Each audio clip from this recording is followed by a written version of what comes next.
할렐루야. 우리 함께 예배를 드리는 교우들과 평화의 인사 나눕시다. 덕분에 고맙습니다. 덕분에 행복합니다. 네. 덕분에 고맙고 또 덕분에 행복합니다. 하나님께서도 그렇게 생각하시겠죠, 우리 보고. 네. 오늘이 이제 9월 1일인데요.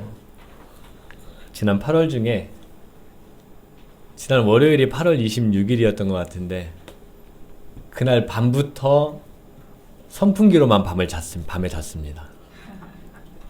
그 전에는 뭐 타이머를 맞추든지 아니면 정말 좀 뭐 온도를 좀 높여놓든지 밤새 에어컨을 좀 틀어놓고 자야지 간신히 좀 잘 수 있었는데, 야, 선풍기만으로 잠을 잘 수 있는 게 이렇게 감사한 일인가. 참 감사했습니다. 지난 여름에 폭염으로 다들 좀 힘드셨죠? 예, 우리 옆에 교우한테 한 번 더 격려와 위로하겠습니다. 고생하셨습니다. 예, 아이고. 한 번 더 합시다. 나도 고생했습니다. 예. 근데 또 자연은 이렇게 여름을 뒤로하고 우리 모두에게 가을을 맞이하게 합니다. 하루가 시작되고 그리고 또 저녁에 밤이 되고 또 그러다가 또 계절이 바뀌어서 봄, 여름, 가을, 겨울 우리에게 다가온 이러한 자연의 변화들을 생각하면 할수록 신묘막측하다. 과학자들이 왜 이런 일이 일어나는지에 대한 연구는 정말 타당하고 합리적으로 많이 설명해 내는데 그 이전에 왜 그렇게 되는지에 대한 부분은 설명할 수가 없는 거죠. 그래서 생각하면 생각할수록 참 신묘막측하다. 우리가 산소 때문에 산소 호흡으로 산다라는 것은 증명할 수 있지만 왜 산소 때문에 우리가 살아가는지는 설명하는 방법이 없는 거예요. 그런 걸 생각하면 참 신묘막측하다 라는 생각을 하면서 살아갑니다. 이런 변화 속에서 우리 교회는 오늘부터 창조신앙을 가지고 창조절기를 시작하려고 합니다. 창조신앙을 가지고 창조절기를 시작합니다. 특히나 올해 창조절기는 그 의미가 좀 더 크게 다가오는 것 같아요. 왜냐하면 창조주 여호와 하나님께서 온 피조물을 지으신 후에 지금 이 지구촌 구석구석이 몸살을 앓고 있기 때문입니다. 어떤 나라는 기근으로 또 어떤 나라는 홍수로 신음하고 아파하고 있죠. 이런 상황을 보면 이걸 좀 자연의 입장에서 바라보면 야, 제발 좀 나 좀 살려달라. 나도 여기 살고 있거든.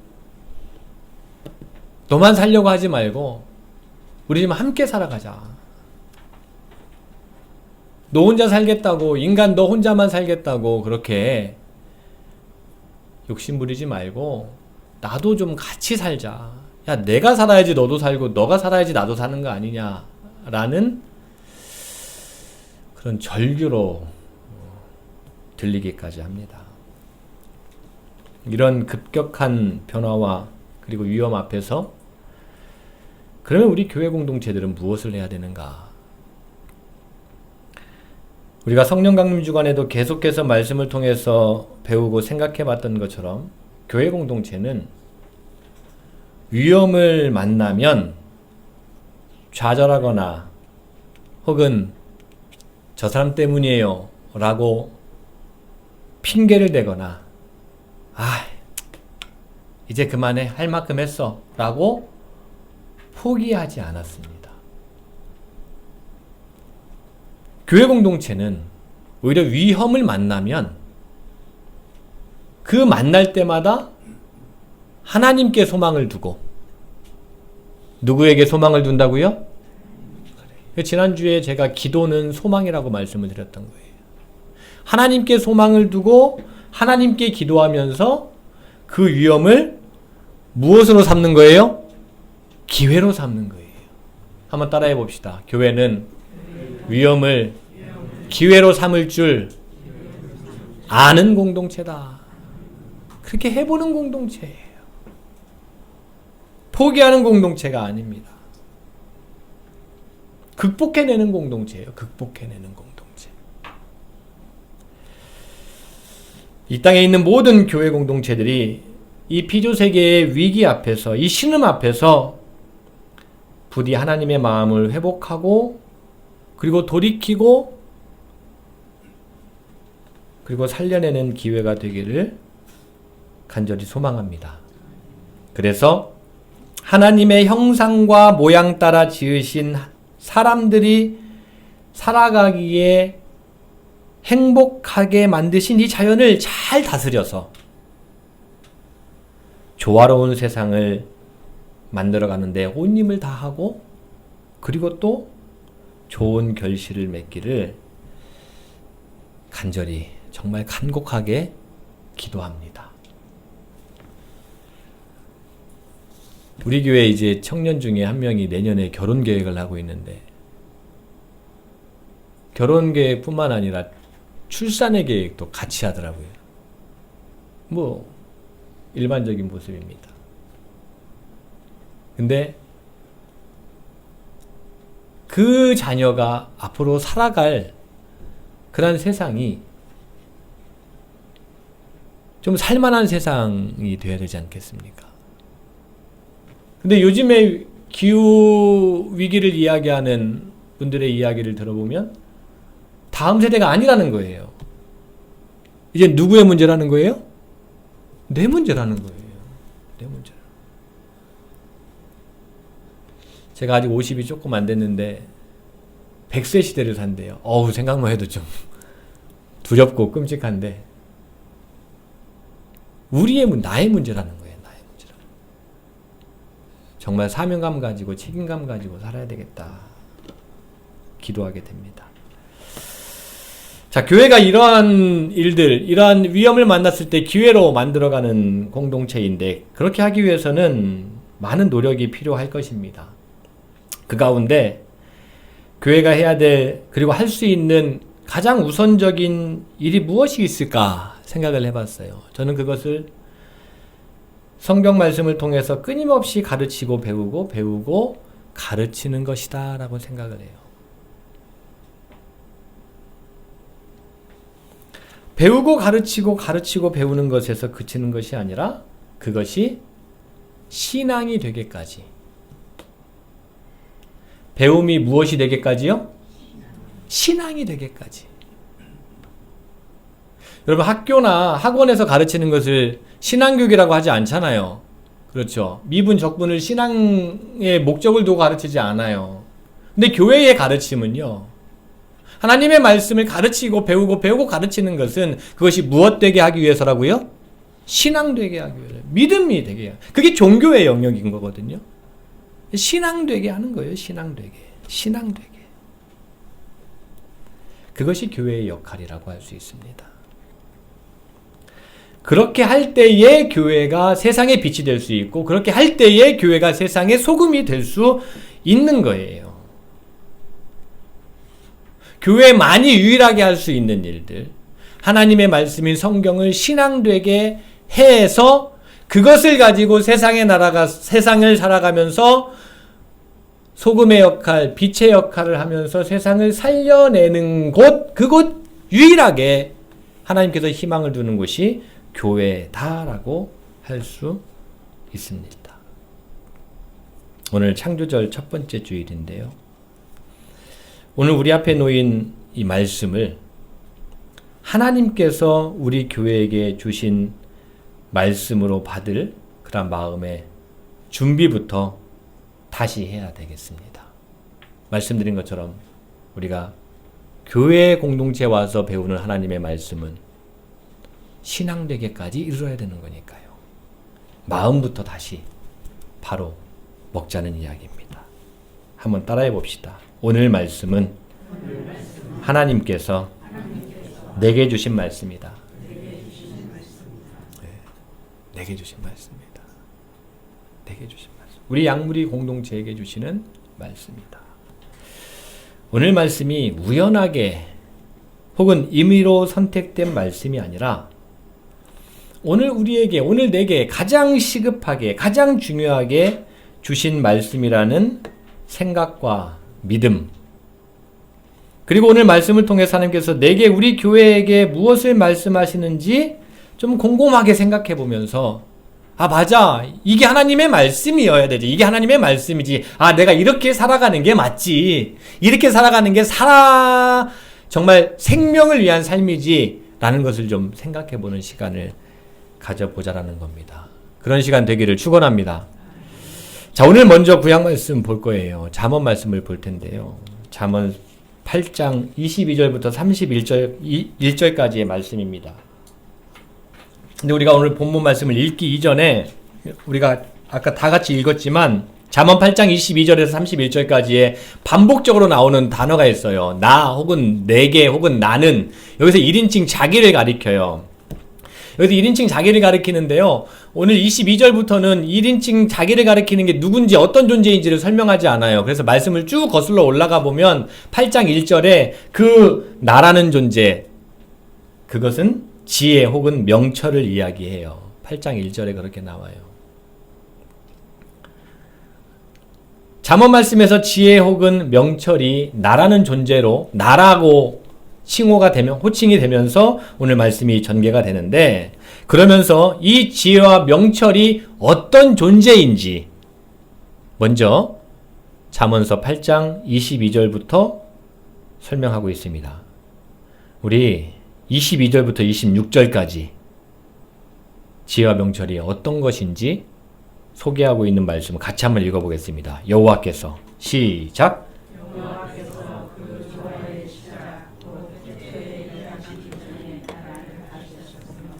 만세전부터 태초부터 땅이 생기기 전부터 내가 세움을 받았나니 아직 바다가 생기지 아니하였고 큰 샘들이 있기 전에 내가 이미 났으며 산이 세워지기 전에 언덕이 생기기 전에 내가 이미 났으니 하나님이 아직 땅도 들도 세상 진토의 근원도 짓지 아니하셨을 때라. 아멘. 지혜와 명철이 창조된 다음에 생겼대요? 아니에요. 지혜와 명철은 한결같이 이전에 이미 존재했다라고 잠언서에서는 가르치고 있습니다. 따라봅시다. 지혜와 명철은 태초 이전부터 있었다. 이게 잠언의 가르침이에요. 일단 이 말은 그 지혜와 명철이 모든 존재하는 것들의 근원, 모든 존재하는 것들의 근원 내지는 근본 혹은 원리 내지는 이치라고 할 수 있는 거예요. 모든 것보다 가장 앞선 선제에 있는 거니까 그것의 근본, 원리, 이치, 근원이 지혜와 명철이다라고 잠언서에서는 먼저 이야기하는 거예요.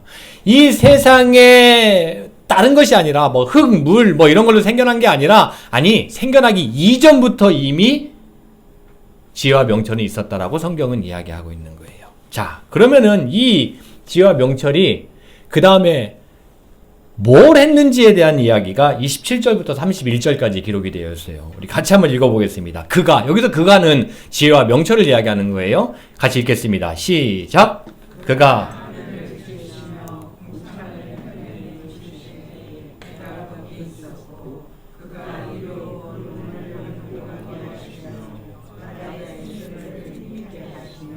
바다의 한계를 정하여 물이 명령을 거스르지 못하게 하시며 또 땅의 기초를 정하실 때에 내가 그 곁에 있어서 창조자가 되어 날마다 그의 기뻐하신 바가 되었으며 항상 그 앞에서 즐거워하였으며 사람이 거처할 땅에서 즐거워하며 인자들을 기뻐하였느니라. 아멘. 정정하겠습니다. 여기서 그는 하나님이십니다. 여호와 하나님, 창조주 여호와 하나님이고 나가 지혜와 명철입니다. 정정합니다. 자, 이 말씀은 지혜와 명철은 어떤 존재냐면 여호와 하나님의 창조에 동참한 존재라고 이야기합니다. 이 말은 모든 존재의 근원 혹은 모든 존재의 근본이나 원리와 이치라고 하는 이 지혜와 명철이 지금 존재하는 모든 피조물 속에 있다는 이야기입니다. 만들어지기 이전부터 창조주와 함께 계셨고 그 창조주 하나님께서 창조할 때 지혜와 명철도 함께 했으니 그 창조주 하나님이 만드신 모든 피조물 안에 이 지혜와 명철이 함께 담겨 있다라는 이야기를 하는 거예요. 종합해보면 모든 존재의 근원, 근본, 원리, 이치인 지혜와 명철은 여호와 하나님의 소유물이에요. 그런데 여호와 하나님의 소유물에서만 그치는 것이 아니라 여호와 하나님과 함께 창조자가 되어서 창조하는 데 동참했고, 그리고 이 지혜와 명철은 창조 이전, 그리고 창조, 그리고 이후의 창조물에게까지 깊이 배어 있는, 지금도 담겨 있는 근본 중에 근본이요, 근원 중에 근원이요, 원리 중에 원리라는 게 잠언의 가르침입니다. 이 세상에 지혜와 명철을 빼면 알맹이 혹은 안고가 없는 허상이라고 이야기하는 겁니다. 그렇다면 창조 이전부터 그리고 창조까지의 전 과정에 동참했고 지금도 모든 창조물 안에 있는 근원이요, 근본이요, 원리요, 이치인 이 지혜와 명철로 모든 피조물의 세상은 당연히 그렇게 굴러가야 되겠죠. 그래요, 안 그래요? 태초 이전부터 계셨고, 그리고 창조할 때도 함께 하셨고, 그리고 그 창조주가 만든 피조 세계는 당연히 지혜와 명철로 굴러가야 되는 게 맞지 않겠습니까? 그런 원리와 이치로 맞게 굴러가야 되는 거예요. 그것이 정상입니다.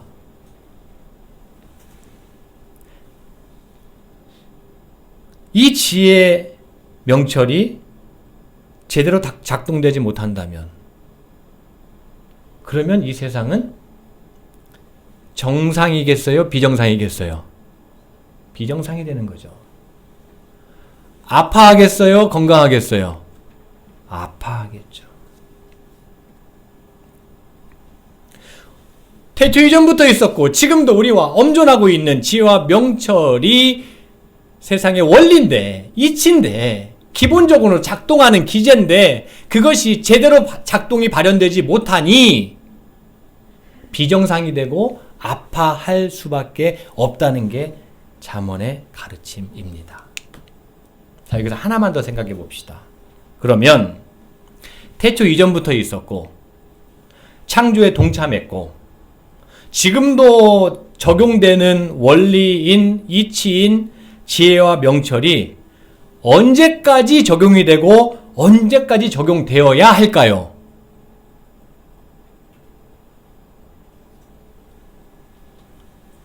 당연히 마지막까지 적용돼야 되는 거죠. 태초 이전부터 지혜와 명철이 있었다면, 그리고 지금도 지혜와 명철이 우리와 함께 계신다면 마지막까지도 지혜와 명철이 동일하게 적용이 되어야 되겠죠. 그렇지 않겠습니까?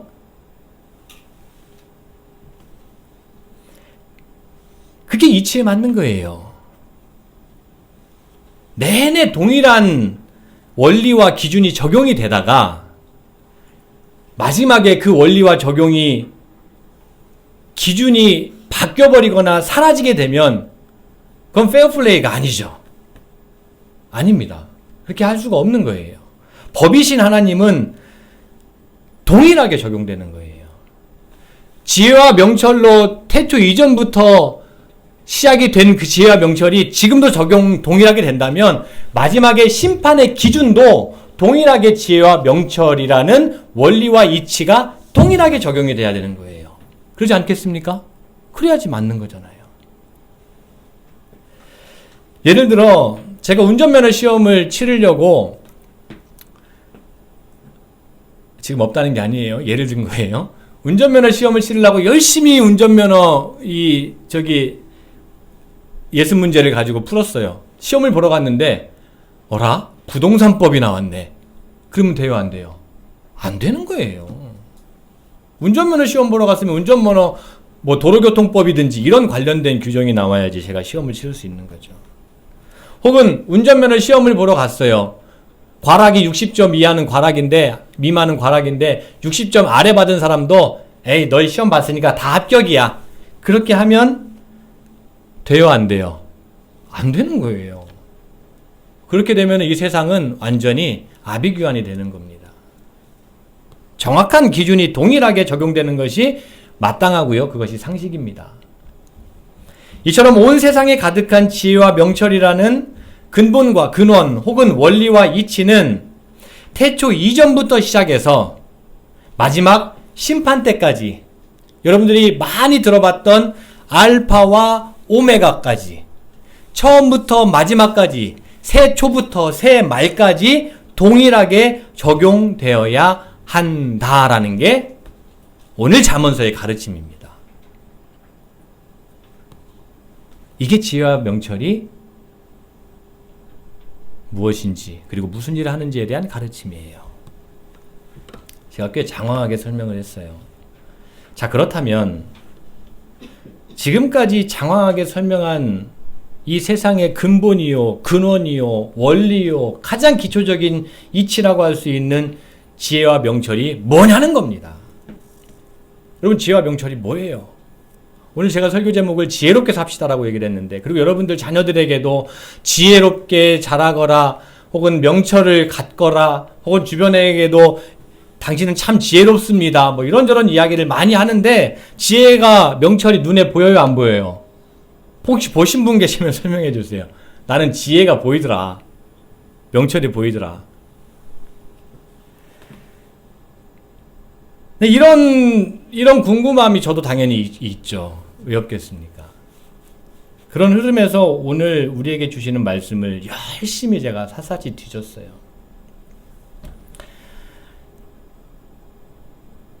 오늘 잠언에서 말하는 이 세상이 만들어지기 전부터, 그리고 세상이 만들어지는 과정에서, 그리고 이후에 만들어진 세상에서, 그리고 마지막 심판의 기준에서 동일하게 적용되어야 되고 지금도 적용된다고 믿는 그 원리와 이치인 지혜와 명철이 무엇인지, 그리고 이 피조세계를 가장 정상적이고 가장 건강하게 붙드는 지혜와 명철이 무엇인지 눈에 안 보이지만 분명하게 성경은 우리에게 가르치고 있어요. 저는 그것을 골로새서 말씀을 통해서 배웁니다.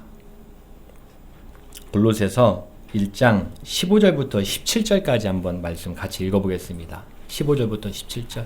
그는 보이지. 시작.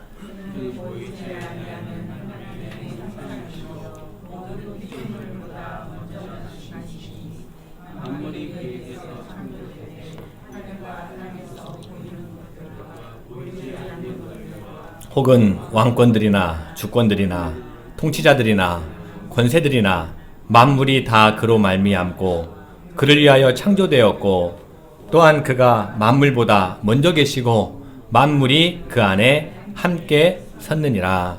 아멘. 누구 이야기하는 거예요? 누구 얘기하는 거예요? 바울이 골로새 교회 공동체를 향해서 이 서신서를 썼는데 이 서신에서 그는 누구를 이야기하는 겁니까? 예수님이죠. 예수님을 이야기하는 거예요.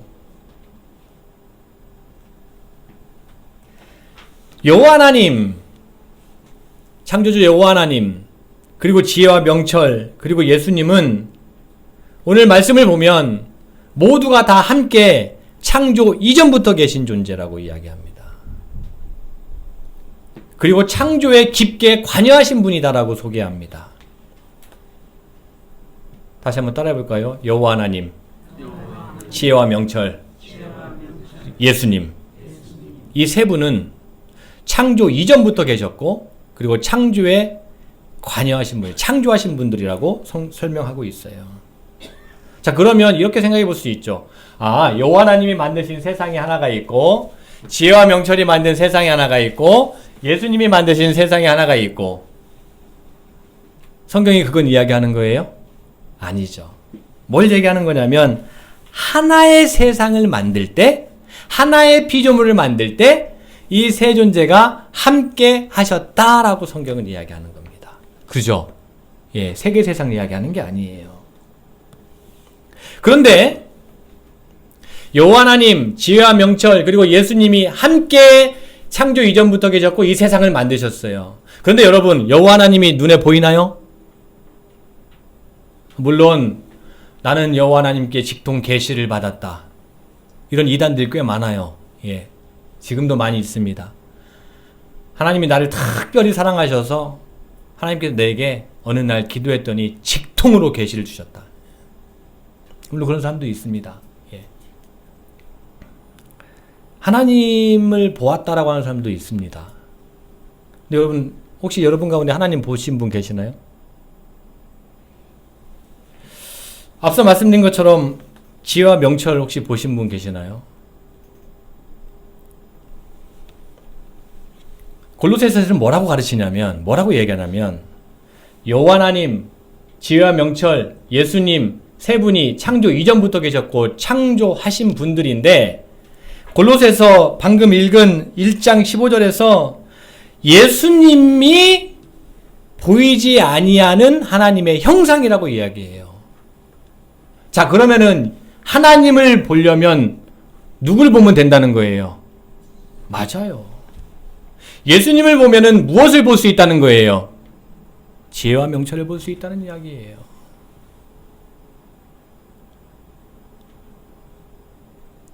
하나님이 어떤 일을 하고 계시는지를 보려면은 누구를 통해서 보면 된다는 거예요? 예수님이 하신 일을 보면 된다는 거예요. 하나님께서 원하시는 지혜와 명철이 있는 삶을 구하고 싶으면 누구를 보면 된다는 거예요? 예수님을 보면 된다는 거예요. 이거 또 하나 문제가 생깁니다. 자기는 예수님 만났대요. 예수님 음성을 들었대요. 혹은 자기가 예수님이라고 얘기하는 사람도 있어요. 그런데 예수님의 삶과 예수님의 가르침을 우리가 어디서 배울 수 있어요? 이미 복음서에 다 있어요. 이미 성경에 다 있어요. 다시 거슬러 올라가 보면 하나님을 만나려면 어디부터 출발하면 되는 거예요? 말씀부터 출발하면 되는 거예요. 직통계시가 아니라. 하나님이 어떤 일을 하고 계시는지, 하나님이 어떤 일을 원하시는지 그것을 보려면 예수님의 삶을 보고 예수님의 말씀과 예수님의 가르침을 확인하면 되는데, 그것은 이미 성경에 다 기록되어 있다고요. 성경을 통해서 확인할 수 있는 겁니다. 예수님만이 하나님이시고 인간으로 오셔서 우리 눈에 보이고 그분의 삶을 통해서, 그분의 가르침을 통해서 여호와 하나님이 어떤 분인지, 지혜와 명철이 무엇인지, 이 세상은 어떤 원리와 이치로 굴러가야 되는지, 무엇이 적용되는지를 알 수 있다라는 게 골로새서의 가르침이고, 저도 이 바울의 가르침에 100% 동의하고 이 말씀을 믿습니다. 바울은요, 대단한 사람입니다. 바울의 서신들을 보면 바울의 이 철학적인 사고와 신앙적인 사고가 얼마나 깊고 폭이 넓은지를 알 수 있는 사람이에요. 바울은 그렇게 이야기하는 거예요. 하나님 못 봐. 지혜와 명철 못 봐. 예나 지금이나 동일한 문제인데 그것은 예수님을 통해서 볼 수 있어. 그리고 예수님이 곧 여호와 하나님이시고 잠언의 말씀대로 지혜와 명철이 온 세상의 근본이고 원리와 이치라고 믿는 사람들이 모인 곳이 교회 공동체인 거예요. 그러면 하나님을 보려면 어디를 보면 알 수 있을까요? 교회를 보면 알 수 있는 거죠.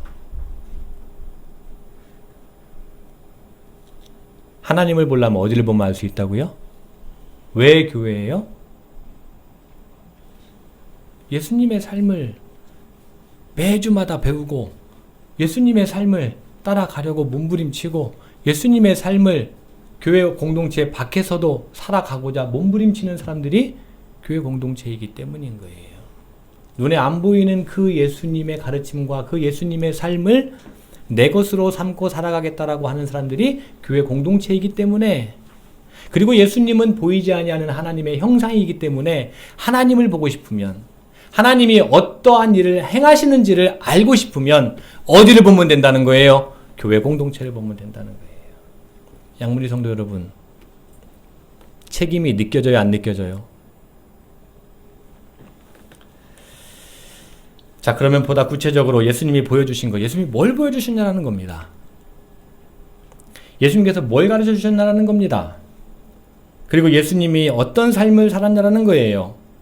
온 세상의 근본 원리와 이치인 지혜와 명철을 예수님께서 어떻게 보여주셨는지를 골로새서에서는 바울이 마지막에 이렇게 한 줄로 요약을 합니다. 20절 말씀인데요. 같이 한번 읽어보겠습니다. 그가 십자가의 피로. 시작.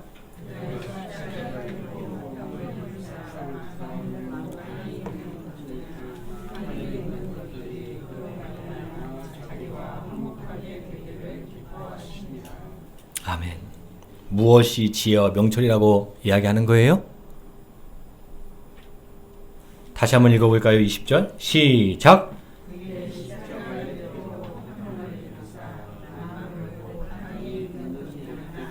하늘에 있는 것들이 그로 말미암아 자기와 화목하게 되기를 기뻐하심이라. 무엇이 지혜와 명철이라고 가르쳐요? 십자가의 피죠. 십자가의 피입니다. 십자가의 피가 뭐예요? 희생입니다. 십자가의 피는 네가 죽으라는 게 아닙니다. 내가 죽겠다는 겁니다. 십자가의 피는 네가 비우라는 게 아닙니다. 내가 비우겠다는 겁니다. 십자가의 피는 네가 양보하라는 게 아니라 내가 양보하겠다는 겁니다. 십자가의 피는 네가 죽으라는 게 아니라 내가 죽겠다는 겁니다.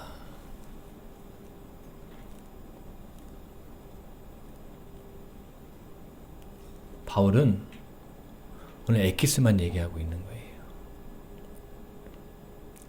지혜와 명철은 십자가의 피다.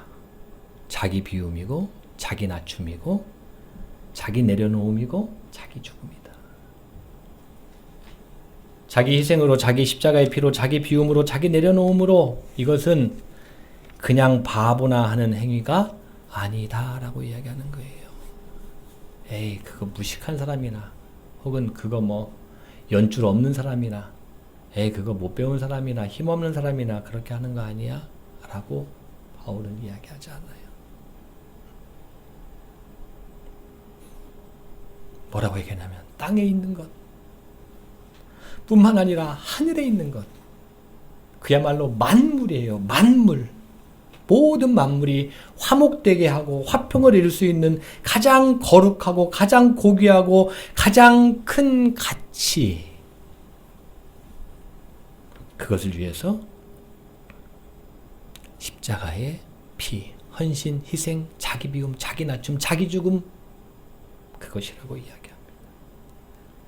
가장 지혜롭고 가장 큰 명철이 십자가의 피라고, 그리고 그것을 보이지 아니하시는 하나님의 형상인 예수님이 지혜와 명철로 보여주셨다라고 골로새서는 우리에게 가르칩니다. 이 말씀을 이렇게 묵상하고 나니까요, 세상이 이렇게 보이더라고요. 야, 정말 이 세상에 희생과 헌신과 피와 땀과 눈물 없이 만들어진 것이 하나도 없네.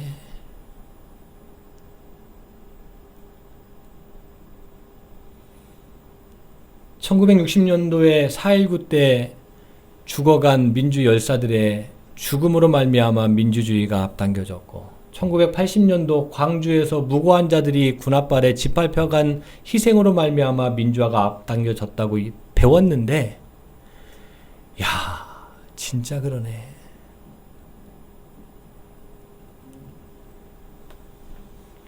산업 현장에서 기계에 끼어서 안전장치 없이 비참하게 죽어간 이들로 인해서 안전보호법이 강화가 되는 건데, 야, 그 죽음이 헛된 죽음이 아니었네. 세상이 좀 달리 보이더라고요.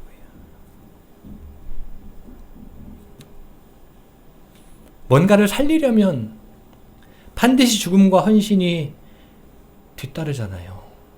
그렇지 않아요? 화목과 화평을 만들려면 반드시 희생과 자기 내려놓음이 없이는 안 되잖아요. 지금 나오미회가 내년 1월에 성지순례를 계획하고 있는데 저 포함해서 7명 가요. 뭐 저는 뭐 이래도 흥 저래도 흥이니까 6명 가시는데요. 왜 주장하고 싶은 게 없겠습니까? 근데 죄다 양보해요. 그니까 되는 거예요. 부모의 희생으로 자녀가 살아가는 거잖아요. 그러지 않아요? 저도 저의 부모님들의 희생으로 제가 살아가는 거고 여러분들도 다 부모님의 희생으로 여러분들이 살아간 거고요. 또 그 자녀는 또 자라서 자신의 희생으로 다음 세대를 살리는 거예요. 이것은 사람뿐만 아니라 동식물도 다 똑같습니다. 이 세상 하늘에 있는 것이나 땅에 있는 것이나 모든 만물이 굴러가는 기본적인 원리고 이치예요. 십자가의 피, 희생과 헌신, 자기 죽음, 자기 비움, 자기 내려놓음이 또 다른 생명을 살리고 또 다른 세상을 굴러가게 하는 것, 가장 기본 중에 기본, 가장 큰 가치 중에 가장 큰 가치가 예수님의 십자가라고 바울은 가르치고 있는 겁니다. 오늘 우리에게 주시는 말씀으로 지금 세상 한번 비춰보면 과연 어떤가요? 살만하신가요?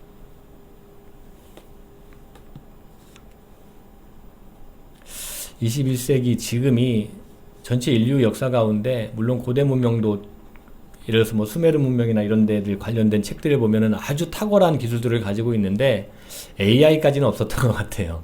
근데 지금은 AI까지 동원해가지고 뭐라 그래야 되나요? 지혜와 명철을 구하는 그런 시대인데 어떤가요? 지혜와 명철이 가득한 세상 같다 보이나요?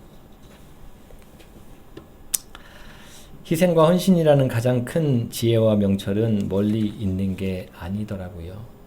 우리의 삶 속에 우리 안에 이미 모두가 동일하게 가지고 있어요.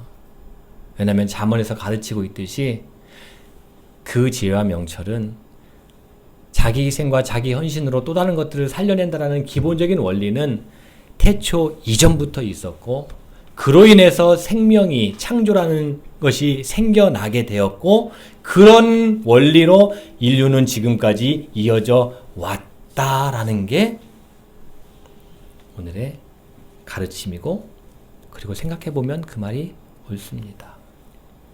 다만 그 지혜와 명철의 삶을 우리가 결단하지 못하고 실천하지 못하기 때문에 지금 이 세상은 이처럼 아파하고 신음하지 않을까. 근데 이걸 다시금 누가 구현해내야 되냐는 겁니다. 어디가 이것을 할 수 있냐라는 겁니다. 어디라는 거예요? 하나님의 말씀을 신앙으로, 하나님의 가르침을 신앙으로, 믿음으로 가지고 살아가는 교회 공동체라고 하는 거예요. 사랑하는 양물 여러분, 창조절기가 이제 막 시작됐습니다.